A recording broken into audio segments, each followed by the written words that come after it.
Oi, gente, boa tarde. Hoje vai ser a nossa revisão para a prova integrada de Direito das Sucessões. Como a prova integrada já é semana que vem, se vocês assistirem e tiverem alguma dúvida, vocês podem ficar à vontade, podem mandar mensagem, não tem problema nenhum. Hoje, a gente vai passar por basicamente 4 tópicos, falando sobre as modalidades de sucessão, o momento em que acontece sua abertura, a modalidade dos herdeiros e sobre a herança. Lembrando que a doutrina que eu uso, pelo menos para fazer o material de vocês, é do Flávio Tartucci e tem na biblioteca digital. Então, na minha biblioteca, né? Então, se alguém quiser dar uma olhadinha, dar uma estudada por lá, ele é bem didático, é tudo bem simples e tudo bem comentado. Então, acredito que possa ajudar vocês também. Então, para começar a nossa revisão, a gente começa lembrando o conceito de sucessão. Sucessão, ela é qualquer ato de transmissão. Ele pode ser intervivos ou mortis causa. Intervivos é quando duas pessoas vivas decidem transmitir o bem uma para a outra. Então, por exemplo, uma venda e compra. A gente tem um proprietário transmitindo aquele bem para o novo proprietário. Esse novo proprietário, ele está sucedendo o proprietário anterior. Então, a sucessão ela também pode acontecer entre pessoas vivas. Mas, para o direito das sucessões, o importante para a gente é a sucessão mortis causa. A sucessão mortis causa é aquela que se dá com o falecimento do proprietário daquele bem. Por que ele é importante? Porque o direito das sucessões, só relembrando, ele vai dar todos os parâmetros do que a gente precisa fazer com aquele bem, como a lei regulamenta o que vai ser realizado com aquele bem após o falecimento do seu proprietário. Então, por isso que ele é importante para o direito das sucessões, porque a gente está falando justamente de uma sucessão de herdeiros nesse caso. A sucessão, que fique claro que tudo que a gente falar aqui é referente à sucessão mortis causa. A gente não vai comentar em momento algum sobre a sucessão inter vivos. A sucessão mortis causa, ela tem duas espécies ou duas modalidades, duas classificações, como vocês preferirem chamar. A primeira espécie é a sucessão legítima. E a segunda espécie é a sucessão testamentária. A sucessão legítima é aquela que decorre da lei, ou seja, a lei, o Código Civil mais específico, ele vai regulamentar como que vai ser dividido aquele patrimônio daquele de cujos, ou seja, daquela pessoa que faleceu.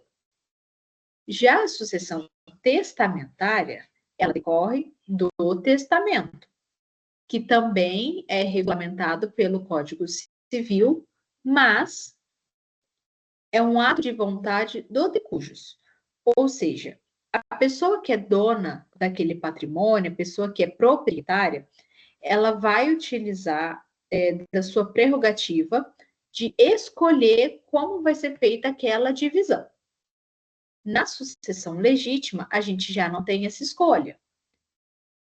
A gente vai presumir a vontade do de cujos e vai realizar a divisão, a partilha, da forma que a lei estipula, seguindo a ordem de vocação hereditária, considerando os herdeiros necessários.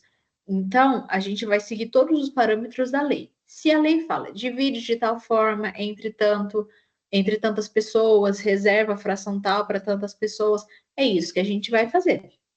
O testamento já é diferente, porque é o dono daquela coisa dizendo, olha, eu quero que partilhe desta forma. Eu quero não, vai ser partilhado desta forma. Ele está afirmando, ele não está pedindo, ele está falando que vai ser feito daquele jeito. Então, vai ficar X% para a pessoa 1, X% para a pessoa 2. Ele vai dispor do seu patrimônio do jeito que ele bem entender. Mas uma coisa muito importante que a gente precisa lembrar é que, em casos de testamento, em que o de cujos possui herdeiros necessários, ele não pode dispor 100% dos seus bens naquele testamento. 50% dos seus bens, obrigatoriamente, vão ser reservados para os herdeiros necessários. Se a pessoa não tiver herdeiros necessários, aí ela pode dispor 100% do patrimônio para quem ela quiser, do jeito que ela quiser. Agora, se ela tiver herdeiros necessários, aí 50% desse patrimônio vai ficar reservado para os herdeiros e os outros 50% ele pode dividir da forma que ele quiser. Então, basicamente, só recapitulando.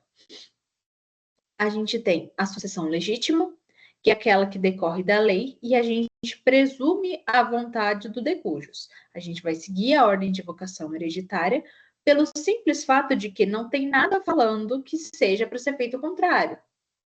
A sucessão testamentária já é diferente. Ela decorre do testamento, que é um ato de vontade do de cujos, que não necessariamente a gente vai seguir a ordem de vocação hereditária. Como testamento, a gente vai fazer do jeito que ele falou, que era do jeito que ele queria. Mas, lembrando que, caso ele tenha herdeiros necessários, nesse testamento ele só vai poder dispor de 50% dos seus bens. Ele não vai poder dispor de 100%. Olha o que eu coloquei embaixo. Se não tem testamento, é sucessão legítima. No Brasil, apesar de a gente ter a previsão do testamento, também está ali no Código Civil, é importante a gente saber quais são os requisitos, como deve ser feito, quem pode constar no testamento, quem não pode.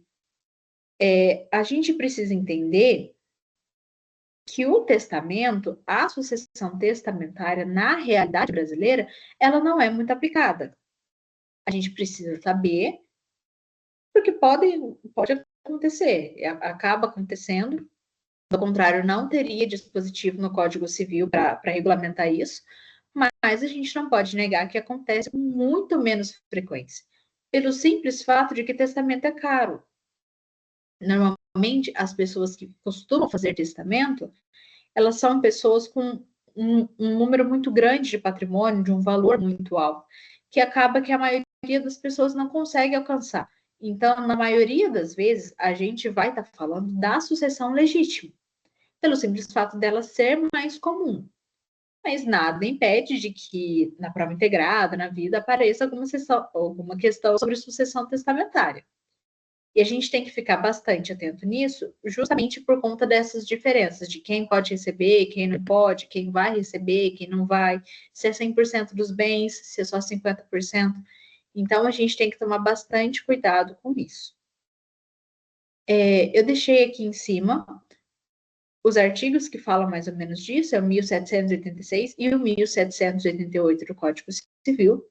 Depois, se vocês quiserem, ou se sobrar um tempinho, a gente pode dar uma olhadinha. Mas eles são todos bem pequenos, são bem rápidos, então se vocês quiserem fazer uma revisão da revisão, eu aconselho também dar uma olhadinha direto na lei, porque, pelo menos na parte de sucessões, os artigos costumam ser pequenos. Às vezes eles são confusos, mas eles são pequenos. Partindo para o próximo tópico, a gente tem da abertura da sucessão. Como a gente já viu, sucessão é a transmissão dos bens, do patrimônio, dos direitos daquela pessoa falecida. Por que é importante a gente saber o momento de abertura da sucessão, o local de abertura? Pelo simples fato de que a gente vai considerar isso no momento de realizar a partilha e no momento da abertura do inventário. Então, essa parte a gente precisa prestar bastante atenção também, porque ela pode causar um pouquinho de confusão. Mas qual é o momento, falando de tempo, de abertura da sucessão?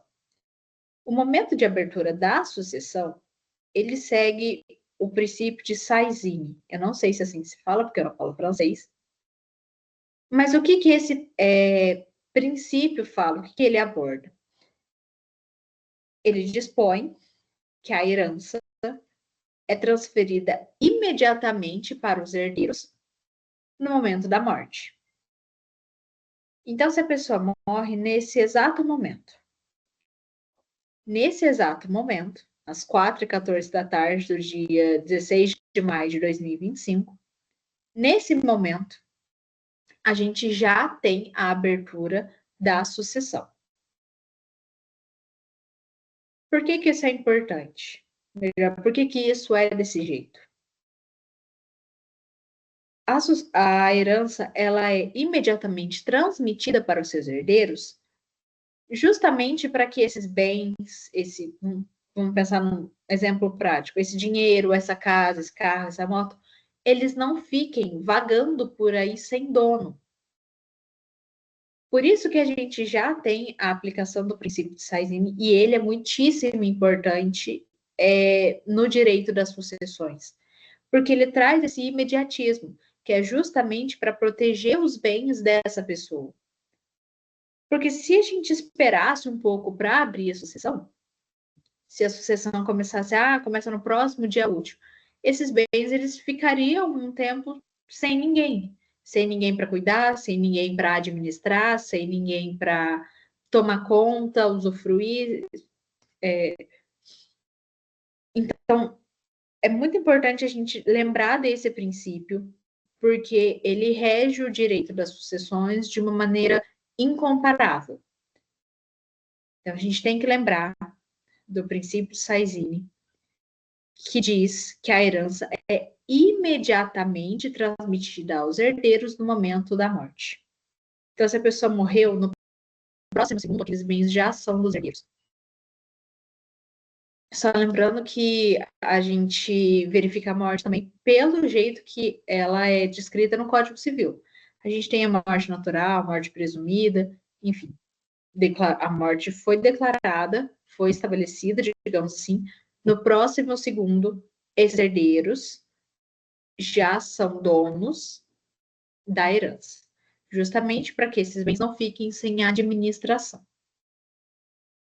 Mas a gente tem que tomar muitíssimo cuidado quando a gente fala do momento de abertura da sucessão, para a gente não confundir o momento de abertura da sucessão e o momento de abertura do inventário. Por quê? O inventário, seja judicial, seja extrajudicial, ele é um instrumento que vai formalizar a partilha, independentemente do modo que ele seja realizado. Ele vai formalizar aquela partilha. Ele vai atestar que pelo falecimento de fulano, que era, por exemplo, pelo falecimento do João, que era casado com a Maria, que deixou 3 filhos, e esses filhos vão ficar com a porcentagem X, agora eles são os proprietários de tanto. Então, o inventário, ele é só um instrumento que vai formalizar a partilha que vai formalizar a sucessão. Mas a abertura da sucessão acontece por conta do princípio, acontece imediatamente após a morte. Por quê? Acaba sendo uma coisa até que comum, apesar da lei estipular prazo, estipular multa para aquelas pessoas que não fizerem a abertura do inventário dentro de um prazo, a gente não pode negar que não são todas as pessoas que têm acesso a isso, acesso a esses dispositivos, né? No Brasil, a gente não pode falar que a gente não conhece uma lei, mas a gente sabe que na realidade é assim. Não são todas as pessoas que sabem como vai fazer, se vai atrás de advogado, se não vai. E são muitas pessoas que nem sabem que às vezes precisa fazer isso. Então, se a abertura da sucessão se desse somente no momento de abertura do inventário, se a pessoa morre hoje e os herdeiros fazem o inventário daqui a 10 anos, são 10 anos que esses bens, que esse dinheiro, essa casa, eles ficam sem dono, eles ficam sem administração, eles ficam totalmente desprotegidos. Então, por isso que a gente não pode nunca confundir o momento de abertura da sucessão e o momento de abertura do inventário. Até porque se a pessoa morre hoje, neste exato momento, os herdeiros não vão nesse exato momento da entrada para abrir o inventário. Normalmente pode ir alguns dias, alguns meses, algumas semanas. Então, a sucessão, a abertura da sucessão se dá no momento imediato da morte, no momento exato após a morte, mas a abertura do inventário pode se dar, normalmente, se dá um pouco mais para frente. Então, por isso que a gente não pode estar confundindo esses dois prazos. Mas a gente também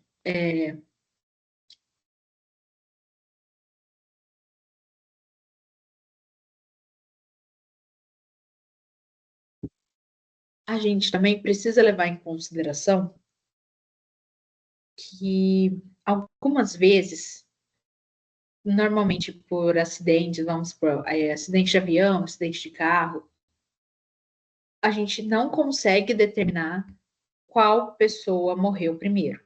Vamos supor que tenham várias pessoas, todas faleceram na mesma ocasião, mas a gente não conseguiu determinar quem morreu primeiro. Nesse caso, a gente tem a aplicação do que a gente chama de comoriência. O que é a comoriência?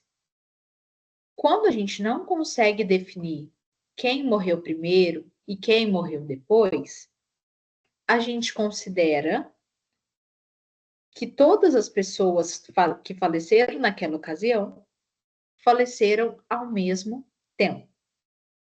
É claro, isso vai de exame médico, passa por toda uma constatação. Por que isso é importante? Para o direito das sucessões. Quando a gente falou da espécie de sucessão, a gente falou sobre a sucessão testamentária e falou também sobre a sucessão legítima. A sucessão testamentária, a pessoa que faleceu já havia deixado todos os dispositivos que seriam utilizados para realizar a partilha dos seus bens. Então já estava lá escrito 20% para fulano, 20% para não sei quem. Agora, quando a gente fala da sucessão legítima, a gente fala da aplicação da lei e por conta disso a gente fala da aplicação da ordem de vocação hereditária, que a gente vai falar um pouco mais para frente. Que a gente classifica quem vai receber herança, quem não vai, uma classe acaba excluindo a outra. Então, por que é extremamente necessário a gente saber o momento da morte de cada pessoa? Para a gente saber como vai ser realizada a partilha. Nenhum dos herdeiros pode ser esquecido da partilha. Esse é o primeiro ponto. Então, se a gente tem, por exemplo, um pai e um filho dentro de um carro, os dois falecem ao mesmo tempo.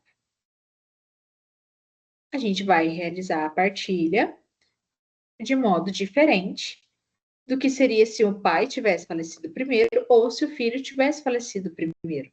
Por quê? Esse filho, ele é herdeiro. Se ficar atestado, se ficar comprovado que esse pai faleceu primeiro, obrigatoriamente esse filho vai constar no momento, pelo menos, da conta da porcentagem da herança. Se fica atestado que esse filho morreu primeiro e ele não tem descendentes, por exemplo, esse pai, mesmo que somente para fins de conta, ele vai constar na partilha do herdeiro, do filho dele, ele vai constar como herdeiro. Agora, se os dois morrem ao mesmo tempo, não tem como um ser herdeiro do outro. Um pré-requisito para a pessoa ser herdeira é justamente ela estar viva. Se a pessoa que herdaria não está viva, não tem como ela receber aquela herança. Então, automaticamente, o cálculo da partilha vai ser realizado de uma forma diferente.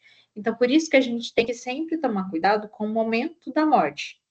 E, caso a gente não consiga atestar o momento do falecimento, a gente automaticamente vai considerar que os dois faleceram ao mesmo tempo.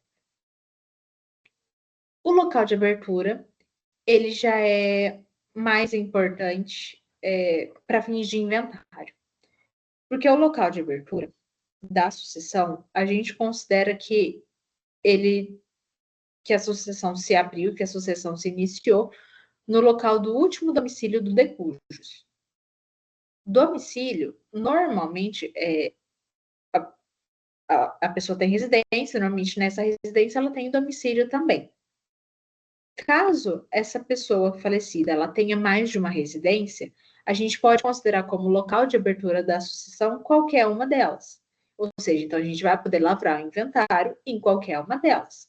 Se a pessoa só tem uma residência, só tem um domicílio, obrigatoriamente a abertura do inventário vai se dar nessa cidade, nessa comarca. Então, tanto o judicial quanto o extrajudicial vai tramitar ali no que é referente àquela cidade. As modalidades dos herdeiros. Como a gente tem espécies, classificações diferentes da sucessão, é natural que a gente tenha também diferença entre o tipo de herdeiro. Quando a gente tem a sucessão testamentária, a gente vai ter o herdeiro testamentário, ou seja, que é aquele instituído por testamento. Ou seja, o de cujos, antes de falecer, no último ato de vontade, deixou por escrito em instrumento público que aquela pessoa seria seu herdeiro, mesmo que ela não fosse herdeira legítima. Pode ser um amigo, pode ser um parente um pouco mais distante, pode ser um afilhado, por exemplo.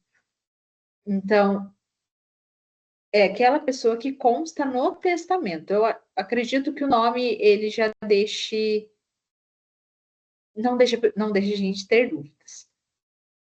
Agora, o herdeiro legítimo é aquele instituído por lei. É aquele que veio da sucessão legítima. Ou seja, não havia nada que dissesse ao contrário.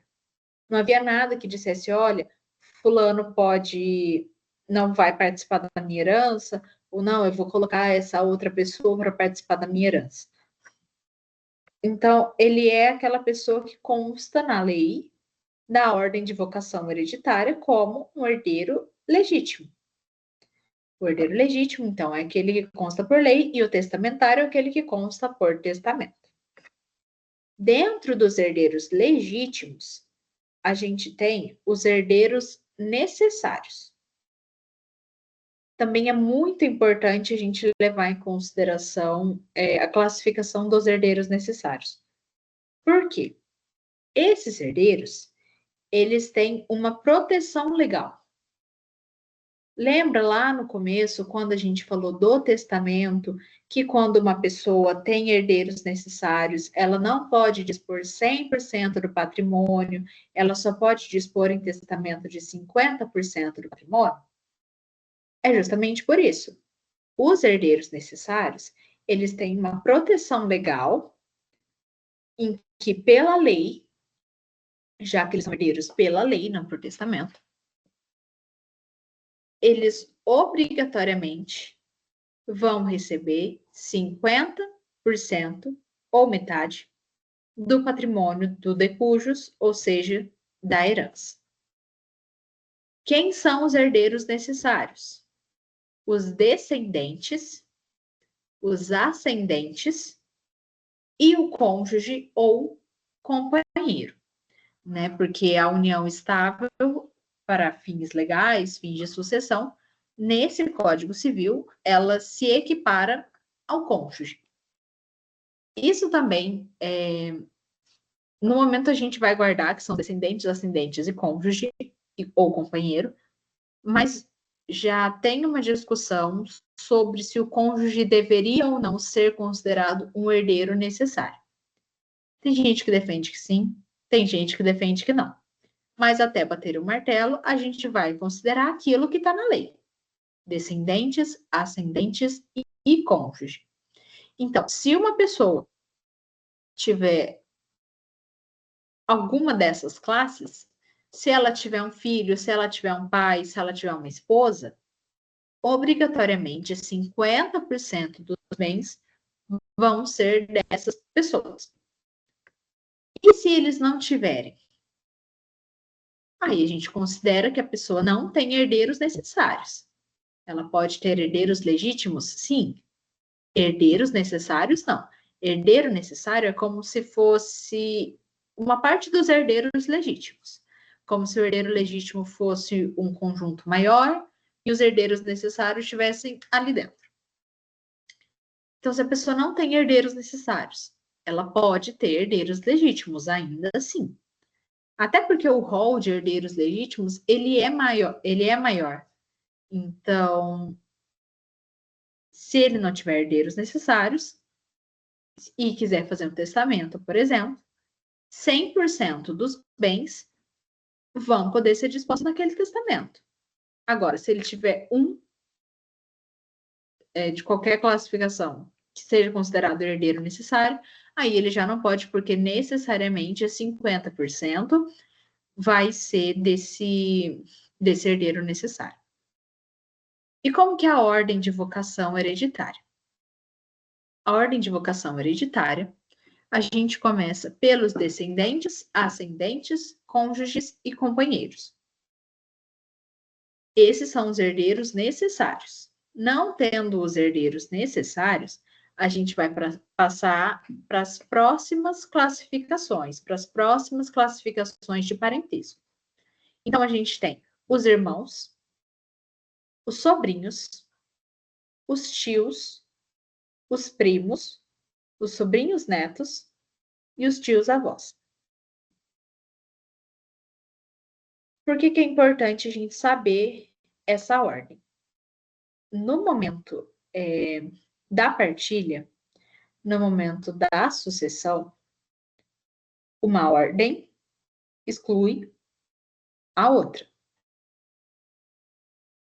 O ordenamento jurídico brasileiro, o Código Civil, dispõe que os mais próximos excluem os mais longe, digamos assim. Então, se uma pessoa tem um descendente, ou ascendente, ou um cônjuge, as pessoas de um grau mais distante, como os irmãos, os sobrinhos, os tios, eles não vão receber. Justamente porque toda aquela herança já ficou naquele grau de parentesco que é mais próximo. Agora vamos supor, a pessoa não tem descendente, não tem ascendente, nem cônjuge, nem irmão. O próximo da fila, os próximos da fila são os sobrinhos. Então, eles vão receber. Mas só na hipótese de não ter ninguém de um grau de parentesco mais próximo. Isso aqui, essa ordem de vocação hereditária, é como se fosse uma escala. Ali, dos irmãos para baixo, dos irmãos até os tios avós, só vão receber se ninguém acima deles tiver recebido. Por quê? Porque acima dos irmãos a gente tem os herdeiros necessários. Os herdeiros necessários, obrigatoriamente, terão no mínimo 50% do patrimônio da herança. Então, se a pessoa tem um descendente, um ascendente, um cônjuge ou companheiro, obrigatoriamente aquela herança vai ficar ali. Os irmãos, os sobrinhos, os tios, os sobrinhos netos e os tios avós só vão receber quando ninguém acima deles tiver recebido. E se alguém acima deles tiver recebido, obviamente eles não vão receber. Então, uma pessoa que não tem descendente, nem ascendente, cônjuge, irmão ou sobrinho, o próximo é o tio. Então, ele vai receber e ninguém abaixo dele vai receber também. porque os graus mais próximos, eles excluem os graus mais distantes.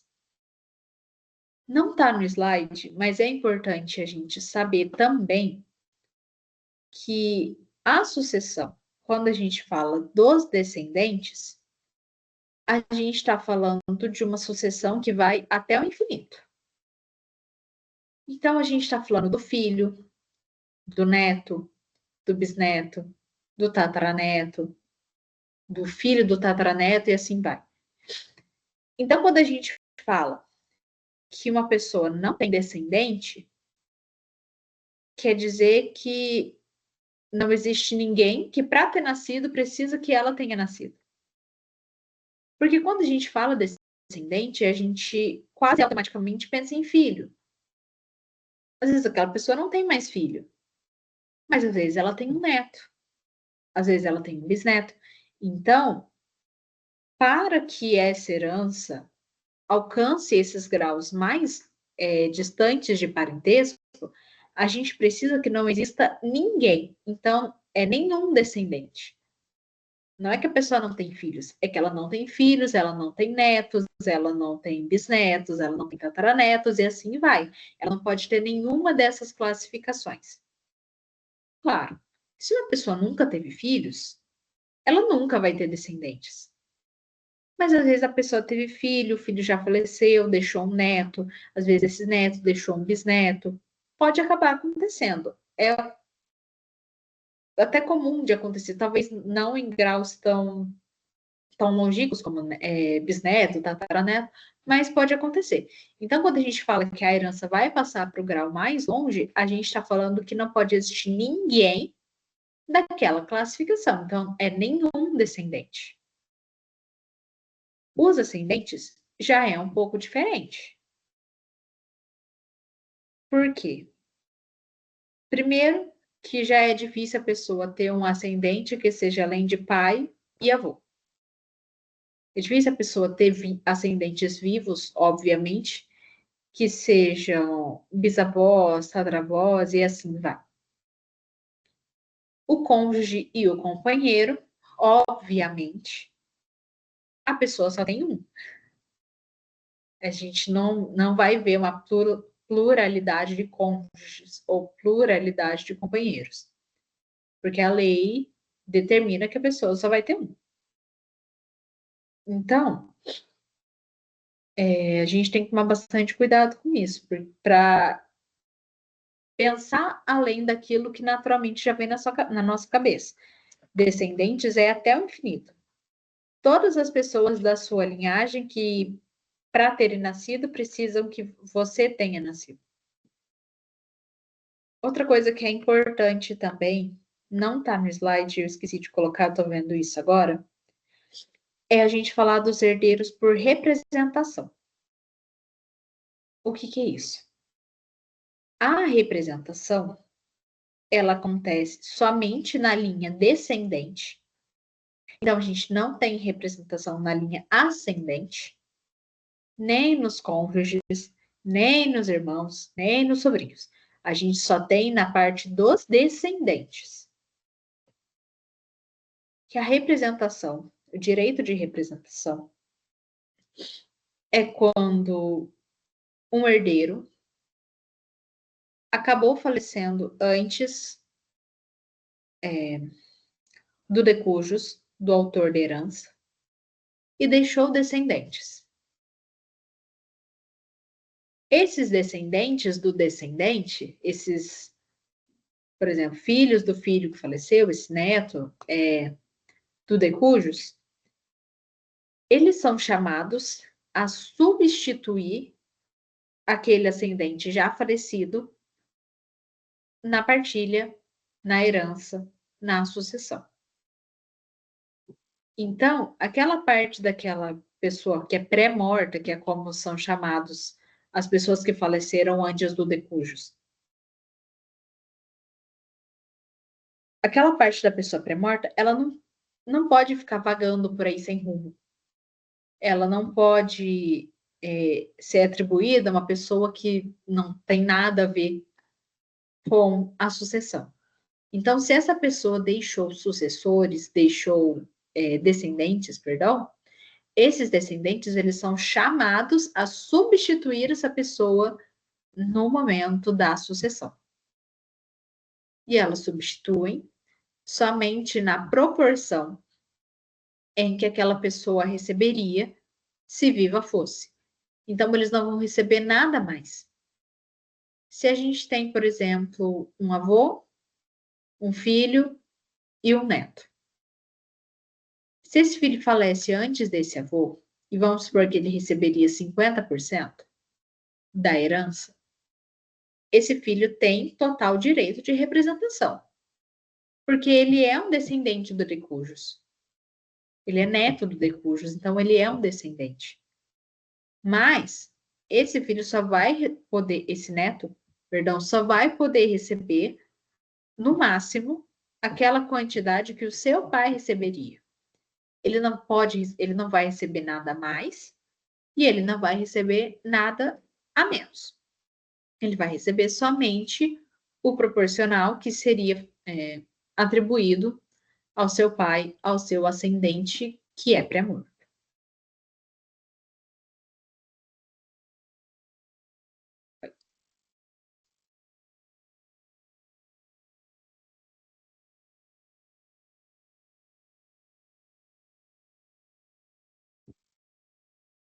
A gente já falou tanto de partilha, de sucessão, que agora a gente precisa abordar o objeto dessa partilha e dessa sucessão, que é a herança propriamente dita. A herança, ela é o conjunto de bens do decujus, sejam eles positivos, sejam eles negativos. Então, a herança vai incluir também as dívidas do decujus.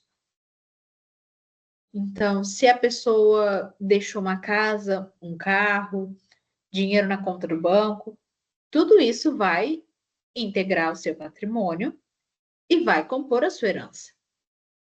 Mas se a pessoa deixou uma dívida, não realizou o pagamento de um credor, isso também vai incluir a herança dela. A gente tende a pensar que herança é somente carro, casa, dinheiro. Não, a gente está falando de todo o conjunto do decujus. Então, a pessoa pode até ter dinheiro no banco, mas se ela tem uma dívida, eles vão meio que começar a se anular, porque a gente não pode deixar as dívidas de lado. Senão, na verdade, seria muito fácil. A pessoa vai, contrai uma dívida ainda em vida, tem patrimônio para pagar, não paga, fica inadimplente e falece. Esse credor nunca vai receber aquilo que é devido. Ele nunca vai ter o adimplemento daquela dívida, mesmo que o decujus tivesse patrimônio. Se as dívidas não fossem incluídas no conjunto de bens, elas não fizessem parte da herança, esses credores nunca receberiam. E na realidade, muitas pessoas, acabaria acontecendo isso com muitas pessoas. A pessoa iria adquirir uma dívida, ela tem patrimônio, mas ela não ia pagar porque ela sabe que não ia ter como cobrar ela depois que ela morresse, por exemplo. Então, por isso que as dívidas também obrigatoriamente precisam fazer parte, elas fazem parte da herança do falecido. Um ponto muitíssimo importante é que a herança é indivisível antes da partilha. Ou seja, todos os herdeiros são proprietários de todo um conjunto. A gente, antes da partilha, a gente não tem quem é herdeiro do carro, quem é herdeiro da casa, quem é herdeiro da dívida. Todos eles, todos os herdeiros, são herdeiros de tudo ao mesmo tempo. Depois que for efetivada a partilha, o inventário judicial, extrajudicial, a gente começa a falar da parte de cada um. Porque é justamente o que o inventário vai acabar fazendo. Como eu disse, ele vai expressar, ele vai comprovar que 20% é de uma pessoa, 20% é de outra, 20% é de mais uma. Ou seja, o inventário ele vai formalizar a parte de cada um. Depois que ele formalizar a parte de cada um vai ser responsável por sua parte. Mas, até que isso aconteça, a herança é indivisível. Todo mundo é proprietário de tudo ao mesmo tempo. Todavia, a dívida, eventuais dívidas dos decujos, mesmo que essa herança seja indivisível, ela não pode ser cobrada dos herdeiros. Porque se uma pessoa falece e ela tem uma dívida de R$ 1 milhão, o credor não pode cobrar do herdeiro essa dívida de R$ 1 milhão. Porque não foi ele que assumiu essa dívida. Mas, se uma pessoa tem dívidas, mas também tem patrimônios, esse patrimônio também tem patrimônio, esse patrimônio desse de cujos vai responder até o valor da dívida. Então, ele responde na proporção da dívida. Então, a gente pode até falar que essa dívida vai ser cobrada do herdeiro, mas ela não vai sair do patrimônio do herdeiro sob hipótese nenhuma. Não foi essa pessoa que assumiu aquela dívida. O que vai responder por aquela dívida é o patrimônio do de cujos, que é quem assumiu aquela dívida e é quem deveria ter adimplido aquela dívida ainda em vida, que por motivos alheios acabou não fazendo. Então, a gente tem que tomar muito cuidado em falar que o patrimônio do herdeiro vai responder por aquela dívida. Não. O que responde pela dívida do de cujos são os bens do de cujos. Então, por exemplo, se o falecido tinha uma dívida de R$ 1 milhão, uma dívida de R$ 1 milhão e uma casa de R$ 1 milhão.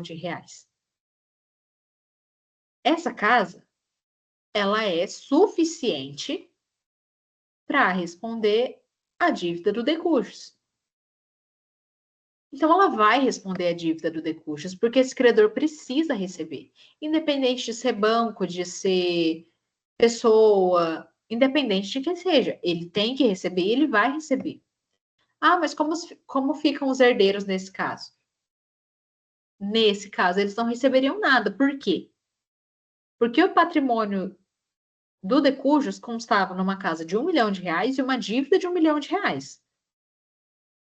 Para as pessoas boas em matemática, é como se ele tivesse mais 1 milhão, menos 1 milhão. Nisso ele fica zerado de patrimônio. Então, nada disso vai ser partilhado, porque não tem patrimônio a ser partilhado. É até bom a gente falar isso. Se uma pessoa não tem patrimônio, a gente não tem partilha, a gente não tem inventário, a gente não tem sucessão. Tudo isso que a gente trata é no caso da pessoa ter mínimo de patrimônio que seja R$ 1 no banco. Mas se a pessoa não tem nada, a gente não precisa se preocupar com isso. Você não precisa se preocupar se alguém vai ser proprietário de coisa nenhuma. Não faz nem sentido. Então, as dívidas do decujus, elas vão responder, o patrimônio do decujus vai responder as suas dívidas no máximo, na sua proporção. Então, se ele tem uma dívida de R$ 1 milhão, uma casa de R$ 1 milhão, essa casa, esse bem, que é parte do patrimônio, é suficiente para suprir essa dívida. Então, é isso que vai acontecer. Mas, vamos pensar que o Decujus tinha uma dívida de R$ 500 mil e uma casa avaliada em R$ 250 mil. Essa casa, ela não é suficiente para suprir a dívida do Decujus. Ela pode até suprir metade dessa dívida, mas a dívida inteira ela não consegue suprir. Porque ele tem 500 mil de dívida e a casa é 250 mil reais, fica faltando metade. Nesse caso, o que vai acontecer? Essa casa, ela vai ser utilizada para adimplir a dívida até onde der. Por quê? Se essa dívida não for cobrada, esse credor dos 500 mil reais nunca vai receber nada. Então, é melhor que ele receba 250 numa casa do que receber R$ 0 em coisa nenhuma. Mas vamos pensar que a situação é invertida. Que o Decujus tinha uma dívida de 250 mil reais e uma casa de 500 mil reais. Essa casa excede o valor da dívida. Então, o credor, por mais esperto que ele seja, ele não pode aceitar, ele não pode se apropriar dessa casa por inteiro. Por quê? Isso é uma hipótese de enriquecimento sem causa. Eu não posso receber mais, no caso do credor, o credor não pode receber mais do que é devido a ele. Se ele receber mais do que é devido a ele, é uma hipótese de enriquecimento sem causa. Por quê? Porque ele não fez nada para receber aquilo. Então, em casos assim, em que o patrimônio é maior que o valor da dívida, o que a gente vai fazer? A gente vai descontar o valor do patrimônio do valor da dívida. Então, se ele tem uma casa de 500 mil reais e uma dívida de 250 mil reais, esse credor precisa receber e ele vai receber. Senão, ele não vai receber nunca mais, não pode cobrar de herdeiro. Mas ele pode receber quantitativamente metade dessa casa, por exemplo. E a outra metade? O que acontece? Porque eu não posso atribuir ela para o credor. Daria um valor maior do que aquilo que ele deveria receber. Aquela parte da casa, aí sim agora eu vou dividir entre os herdeiros. Então, quando a gente fala que a dívida ela é parte da herança, a gente está querendo dizer justamente isso. Só vai responder pela dívida o bem do decujus. E ele só vai responder pela dívida no valor proporcional a ela. Se ele tem bens o suficiente para pagar a dívida e ainda partilhar entre os herdeiros, beleza. Vai pagar a dívida e vai ser partilhado entre os herdeiros. Agora, se ele só tem bem o suficiente para pagar aquela dívida, aí ele vai pagar aquela dívida, não vai sobrar nada para os herdeiros, porque senão aquele credor não vai receber jamais. Agora, ele não tem patrimônio suficiente nem para pagar a dívida, mas ele tem um pouquinho de patrimônio. Ele vai pagar aquela dívida até aquela proporção. E os herdeiros ficam sem nada novamente, mas é porque aquele credor precisa receber. Se ele não receber agora, ele não recebe nunca mais. É basicamente isso. Mas, apesar de tudo isso,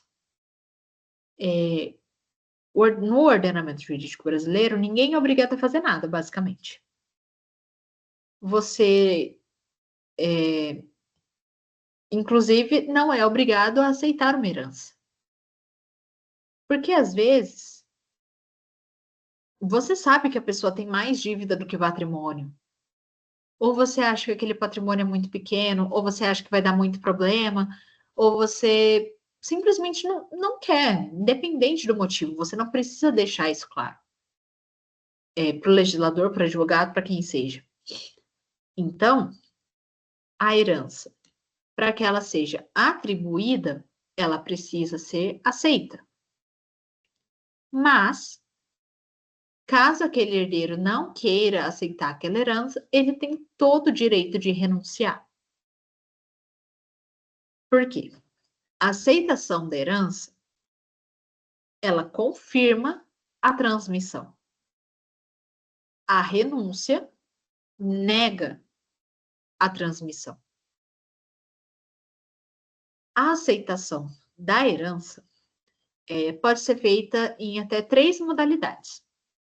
A gente tem a aceitação expressa, que é quando o herdeiro deixa por escrito, ele deixa expresso, declarando que ele aceita aquela herança. Isso, obviamente, não é comum, mas tem a previsão dessa possibilidade no Código Civil, mas não é comum a pessoa escrever que ela aceita a herança. O mais comum é a aceitação tácita. A aceitação tácita, a gente não tem nenhuma declaração por escrito, mas aquele herdeiro começa a agir como herdeiro. Então, ele começa a ajudar os outros herdeiros a participar do processo de inventário, ele vai atrás de advogado, ele vai atrás de certidão de registro de imóveis para saber os imóveis que tem no nome daquele falecido. Então, ele começa a agir como herdeiro. Ele fica em silêncio e age como herdeiro. A terceira hipótese de aceitação da herança é a aceitação presumida. Quando o juiz, quando o interessado, após o falecimento, vai até o juiz e pede que ele determine que o herdeiro se manifeste em prazo de 30 dias, se não me engano, sobre a aceitação, se esse herdeiro falar que ele aceita, aí tudo certo. Aí a gente tem aceitação. Se ele falar que ele nega, aí a gente tem a renúncia. Se ele ficar quieto, a gente tem a presunção de que ele aceita. Então, se ele se calou diante dessa manifestação, a gente tem a sua aceitação. A renúncia, por outro lado, ela é um ato que nega a herança. E o silêncio não pode ser utilizado para presumir a renúncia. O silêncio, normalmente, ele é utilizado para presumir a aceitação. Basicamente, se você não disser o contrário, não tem como a gente saber que você não aceita. Então, se a pessoa não falar, olha, eu não quero essa herança, não tem como os outros herdeiros adivinharem que a pessoa não quer. Então, para isso, a renúncia, para que ela tenha validade, ela precisa ser um ato expresso, então um ato escrito, realizado ou por instrumento público ou por termo judicial em caso de inventário judicial. Normalmente realizado por escritura pública, costuma ter escritura de cessão, por exemplo, renúncia. Uma das hipóteses, essa renúncia ela pode ser feita de duas maneiras. A pessoa pode só falar que ela não quer, tudo isso por instrumento público, senão é nulo, senão não tem validade jurídica nenhuma e é como se ele tivesse aceitado. A pessoa pode simplesmente falar, não quero minha herança, não quero minha cota da herança. E tudo bem, a parte dela vai ser partilhada conforme os critérios do Código Civil entre os outros herdeiros. Mas a pessoa pode também ceder a parte dela para outra pessoa.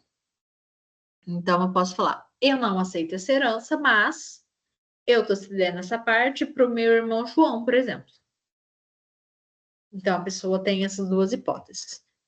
Ou ela só nega, fala, vocês que sabem, divide do jeito que vocês quiserem. Ou ela fala, olha, eu não estou aceitando mais, eu quero que a minha parte seja atribuída a fulano.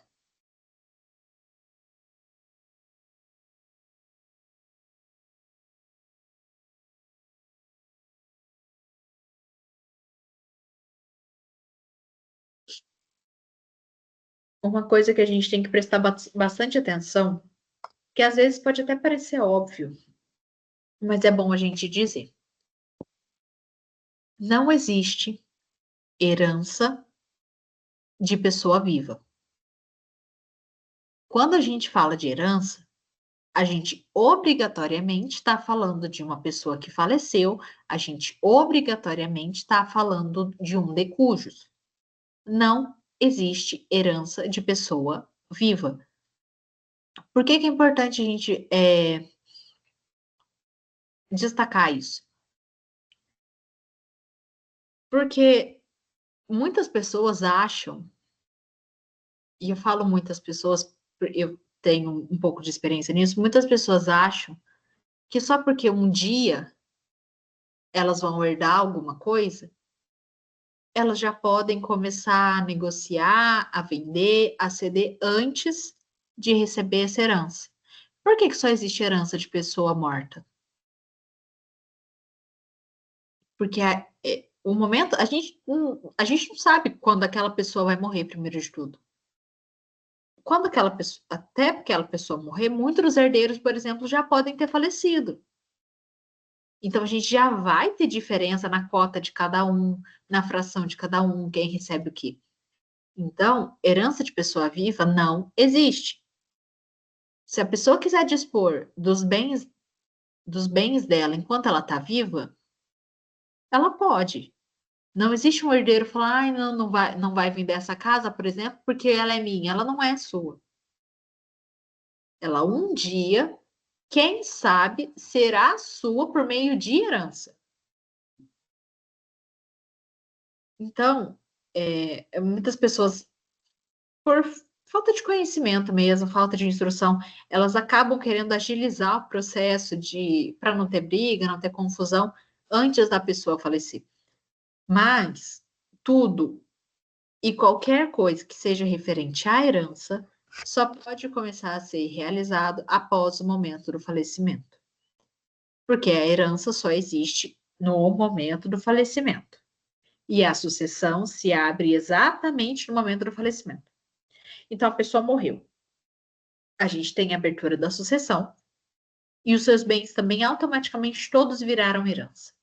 É aí que a gente pode começar a discutir se vai querer herança, se não vai, se vai ceder para alguém, se não vai.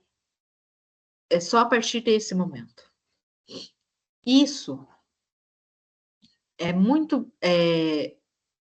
é muito claro no nosso Código Civil, no artigo 426, eu até coloquei ele ali em cima, que fala que herança de pessoa viva não pode ser objeto de contrato. Isso reflete, é muito importante a gente lembrar disso também, a gente lembrar desse nome em específico. Pacta Corvina. O que é esse princípio? Esse princípio basicamente fala que a herança de pessoa viva não pode ser objeto de negócio. Ou seja, você ainda não pode prometer uma herança que você recebeu para outra pessoa. Esse ato, ele é nulo. O Código Civil brasileiro, ele veda completamente isso. Então, você não pode prometer, você não pode falar que você vende, você não pode falar que você vai ceder.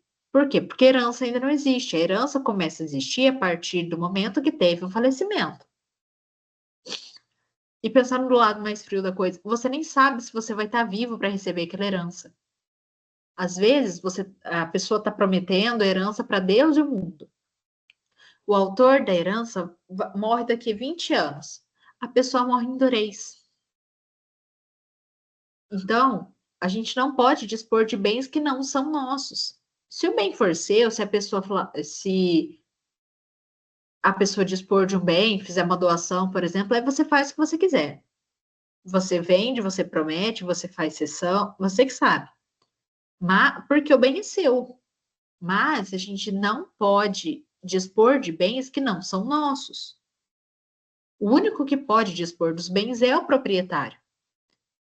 Então, por conta disso, a gente não pode sair prometendo herança para Deus e o mundo, porque aquele bem nem é nosso ainda.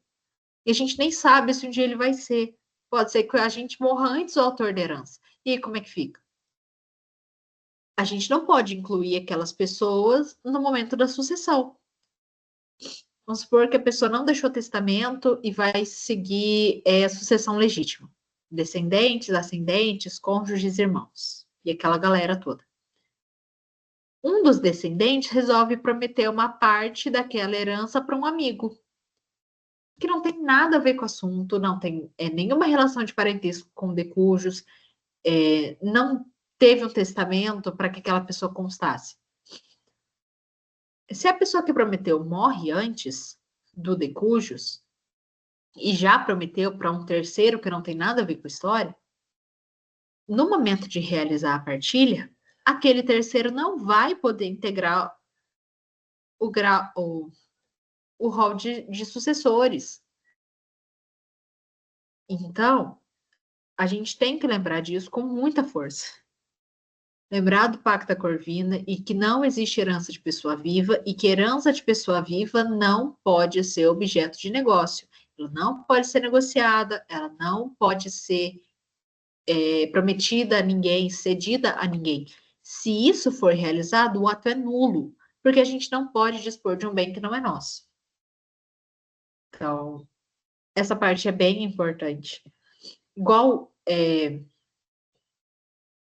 ou tão importante quanto aquele princípio de Saizine de quando a gente tem a abertura da sucessão, justamente por conta disso, para saber a partir de quando a gente pode prometer uma parte da herança para alguém.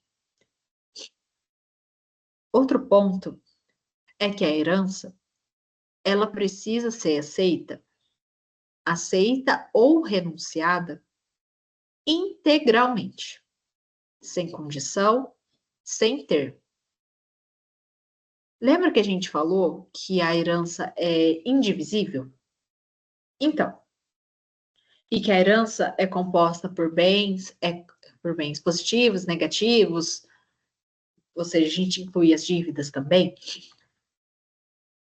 A pessoa, o herdeiro, não pode aceitar ou renunciar só aquilo que convém.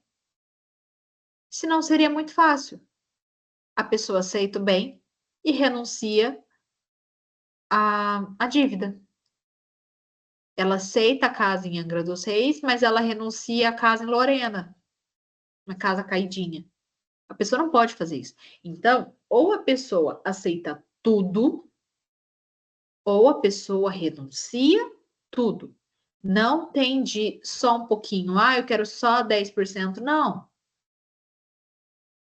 Não existe isso. Então, ou você faz por tudo, ou você não faz por nada. Sem condição ou ter. A pessoa não pode falar, eu aceito essa herança se. Não existe eu aceito essa herança se. É eu aceito essa herança, ponto. A pessoa não pode colocar uma condição, ou um termo, ou qualquer outra coisa. Eu aceito essa herança se eu ficar. A pessoa não pode. Ou ela aceita, ou ela renuncia. Quem tinha poder o suficiente para falar como seria realizada essa partilha era de cujos. Era de cujos. E se ele não fez, ninguém mais pode dividir. Ninguém mais pode falar, eu fico com isso, você fica com aquilo. Então, a herança é indivisível, ela tem que ser aceita integralmente, aceita ou renunciada, sem qualquer tipo de condição ou ter. Outra coisa que eu não coloquei, mas que é muito importante a gente lembrar, é que a partir do momento que a pessoa aceitou ou renunciou, não tem mais volta. A pessoa aceitou a herança hoje, ela não pode renunciar amanhã. A pessoa renunciou à herança hoje, ela não pode aceitar amanhã. A realidade é que inventário é uma caixinha de surpresas. Do mesmo jeito que muita gente não sabia que o Decujus tinha casas e carros, muita gente também não sabe que o Decujus tinha dívidas. Então, por exemplo, vamos supor uma pessoa imagina que o Decujus tinha muitas dívidas e fala, eu vou renunciar à herança. Mas amanhã a gente descobre que ela tem uma casa de 2 milhões de reais lá no Nordeste, lá na praia. A pessoa não pode virar e falar, não, mas agora eu quero herança. E aceitar, não. Ela já renunciou. Da mesma forma que a pessoa aceita a herança porque sabe que o de cujos tem um patrimônio de 3 milhões de reais em casas, e amanhã a gente descobre que ele tem uma dívida de 6 milhões de reais. Pode acontecer. Ela não pode falar, ah, não, agora eu não quero mais, não, não. Agora ela vai querer. Se ela disse que ela queria uma vez, ela vai querer até o final. E se ela disse que ela não queria uma vez, ela vai continuar não querendo até o final. Depois, se ela quiser acordar com os outros herdeiros, de fazer uma doação, de vender uma parte, tanto ela recebendo quanto ela transmitindo, aí fica a critério da pessoa. Isso só vai ser feito quando aquela parte já for atribuída àqueles outros herdeiros. Mas se ela aceitou ou se ela negou uma vez que seja, ela não pode mudar de opinião. Porque, de novo, cairia naquela mesma história que a gente está batendo na tecla desde o começo. Seria muito fácil. A pessoa hoje renuncia porque acha que não tem nada, amanhã descobre que tem bens a rodo. Ah, agora eu aceito. Não, seria muito fácil. Do mesmo jeito que seria muito fácil a pessoa aceitar a herança e quando descobrir que tem dívida, ela pula fora. Então, aceitar ou renunciar uma herança é uma coisa que a gente tem que tomar muito cuidado, porque a gente não pode alterar depois. Se a gente já aceitou, a gente já renunciou, a gente vai ficar ali naquela relação até o final ou a gente vai ficar de fora daquela relação até o final. Outra coisa que costuma acontecer, a gente já fez questão disso em outras monitorias. Se vocês não viram e quiserem dar uma olhadinha nos outros vídeos, é que às vezes o herdeiro tem uma dívida. E ele sabe que se ele receber aquela herança, ele vai ser obrigado a pagar aquela dívida. Então, por isso, ele renuncia. Ele fala que ele não quer. Imagina que um herdeiro tem uma dívida de, sei lá, 20 mil reais. E ele vai receber uma cota de 20 mil reais. Ele fala: opa, esse aqui é o valor que eu estou devendo. Se eu aceitar, esse valor vai ter que ir todo para o meu credor. Então ele renuncia. Mas, mais uma vez, o credor sairia prejudicado dessa relação. Porque, de novo, ele não iria receber. Em casos assim, o credor, se ele sair prejudicado, se aquela renúncia prejudicar o adimplemento da dívida, o credor pode aceitar a cota do devedor na proporção da dívida. Aqui é bem parecido com a dívida do de cujos. Por quê? Ele vai pegar parte daquele patrimônio até a proporção da dívida. Se a pessoa renunciou e o valor que ela receberia é o mesmo valor da dívida, ela vai continuar sem nada de qualquer jeito, porque o credor ele pode se habilitar para receber aquele valor no lugar do herdeiro, justamente para ter o adimplemento daquela dívida. Se o valor que a pessoa ia receber é menor, o credor pode se habilitar para receber aquele valor para suprir parte da dívida. Então, o devedor vai continuar devendo, mas agora ele vai dever menos. Agora, se a pessoa ia receber um valor maior do que ela estava devendo ao credor e ela renuncia, ela perde aquele excedente. Porque o credor só pega o valor até a parte máxima daquilo que o devedor está devendo para ele. Então, vamos supor que a pessoa tem uma dívida de 30 mil reais e que ela ia receber 40 mil reais. Mas ela já sabe que ela vai ter que pagar aquele credor, então ela renuncia. Mas o credor pode ir lá e pode se habilitar. Ela ia receber 40 mil, mas ela só deve 30 mil. Então o credor não pode pegar aquilo tudo, senão é outra hipótese de enriquecimento sem causa. Ele vai ganhar 10 mil a mais que ele não deveria. Não é dele aquilo. Não seria dele em hipótese nenhuma. Pelo simples fato de que ela não estava devendo esses 10 mil reais. Então, o credor vai pegar só a parte que corresponde à dívida. Dos 40 mil, ele vai pegar só 30. E vão sobrar 10. Que, se a herdeira tivesse aceitado, ficariam para ela. Mas como ela renunciou, acaba que vai ser partilhado entre os outros herdeiros. Então, só para a gente passar mais uma vez para a gente finalizar, as modalidades de sucessão. A gente tem a sucessão legítima, que é a que decorre da lei, e a sucessão testamentária, que é a que decorre de testamento. A sucessão legítima segue a ordem que é prevista na lei. A sucessão testamentária vai seguir aquilo que está constando no testamento. Então, se não tem testamento, se não tem um ato de última vontade, se não há nada que fale ao contrário, a gente tem a sucessão legítima. Para a gente não ter sucessão legítima, a gente precisa de um ato de vontade que é como se o decúgio falasse, olha, eu quero que seja feito desse jeito. Se o decúgio tiver herdeiros necessários, esses herdeiros necessários vão ficar com 50% e ele só vai poder dispor no seu testamento dos outros 50%. O momento de abertura da sucessão, ele se dá imediatamente após o momento da morte. Isso é o princípio de Saizini, e ele é aplicado justamente para que os bens do decújus não fiquem sem administração. Mas a gente tem que tomar muito cuidado para não confundir o momento de abertura da sucessão com o momento de abertura do inventário, porque eles são momentos distintos. Como oriência, quando a gente tem o falecimento de duas pessoas, a gente não consegue definir quando, então a gente coloca que elas faleceram ao mesmo tempo. E o local de abertura da sucessão é o último domicílio do decújus.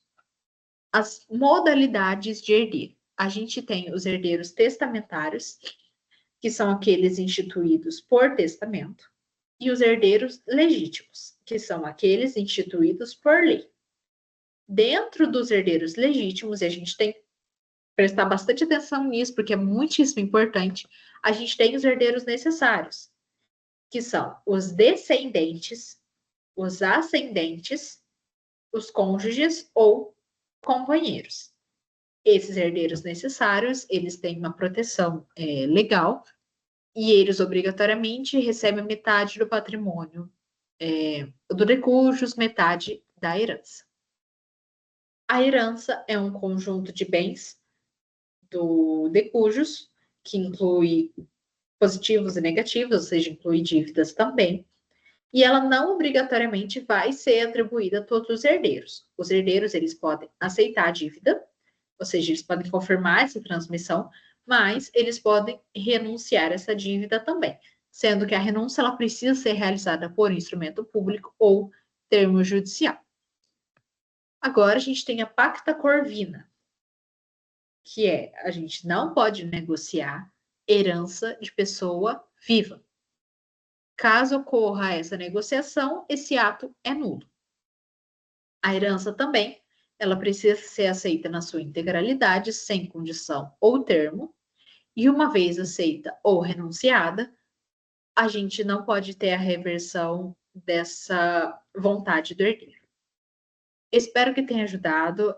Qualquer coisa vocês podem entrar em contato, não tem problema nenhum. Se tiverem qualquer tipo de dúvida, todos os materiais da monitoria estão no grupo. Então, boa prova a todos vocês. Eu espero que tenha ajudado. Tchau, tchau.